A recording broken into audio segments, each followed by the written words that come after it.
Tension le lundi 10 juin à Yopougon entre les chauffeurs de Gbaka et les syndicats des transporteurs. Bilan, un chauffeur de Gbaka passé à tabac et laissé dans un état comateux.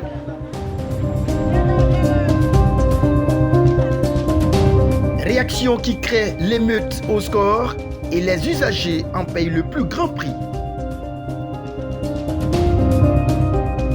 Pas de destination respectée, retard accusé, rendez-vous et conduit pour ses passagers. Et la plupart des chauffeurs se voient décharger les véhicules et rebroussent chemin ou entrent dans la danse. Je suis venue trouver qu'il y a un homme qui est couché là. Nous, on se renseigne, on ne nous dit rien.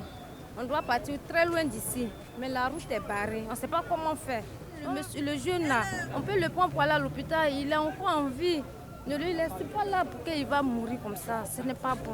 Une situation très compliquée ce jour qui fait sortir les chauffeurs de leur silence. Cris, lamentation et violence ont été au menu de cette décision salutaire de ces pensionnaires de route. Nous sommes venus ce matin pour sensibiliser nos camarades pour des billets que nous payons, nous n'avons pas de suite.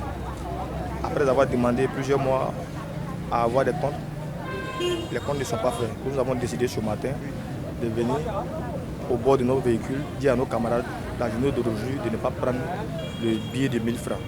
Et c'est ainsi qu'à notre insu, il y a un monsieur et puis un conducteur sont descendus d'un Gbaka et il a tapé pour le faire coucher.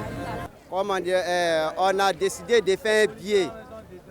Les syndicats nous ont fait associer qu'on a qu'à payer un billet de 1000 francs. En cas d'un problème, ils vont venir si nous pouvons nous soutenir. Aujourd'hui, il y a un apprenti qui est mort. Aujourd'hui. On n'a pas vu aucun syndicat.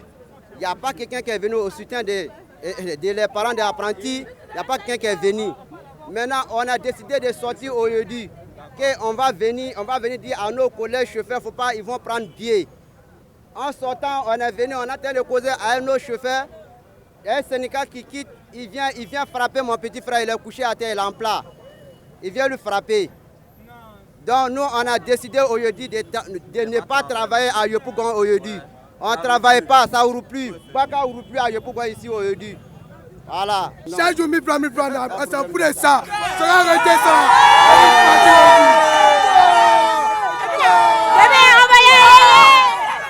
Celui qui fait qu'il y a un syndicat, on ne veut pas. Il n'y a plus de syndicat pour faut arrêter. Il n'y a plus de syndicat ici.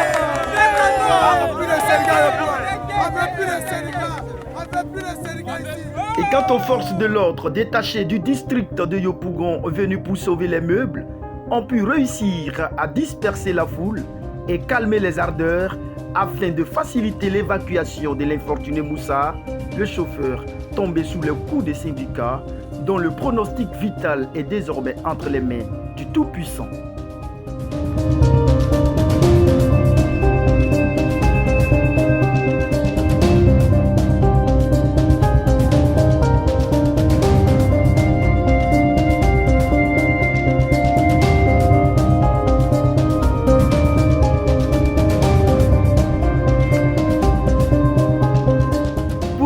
Kofi Christian, président fondateur de l'association des conducteurs d'engins de toutes catégories de Côte d'Ivoire, l'heure a désormais sonné pour autonomiser les chauffeurs.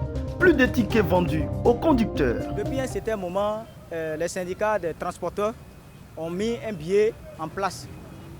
Depuis quelques années, billet 300. Et vu que ça n'allait pas, nous les chauffeurs, on était torturés dans la main des syndicats des transporteurs. Donc nous, on a décidé comme ça de créer nous-mêmes nos cotisations de 1000 francs pour mettre en place, pour nous aider, pour arranger notre milieu.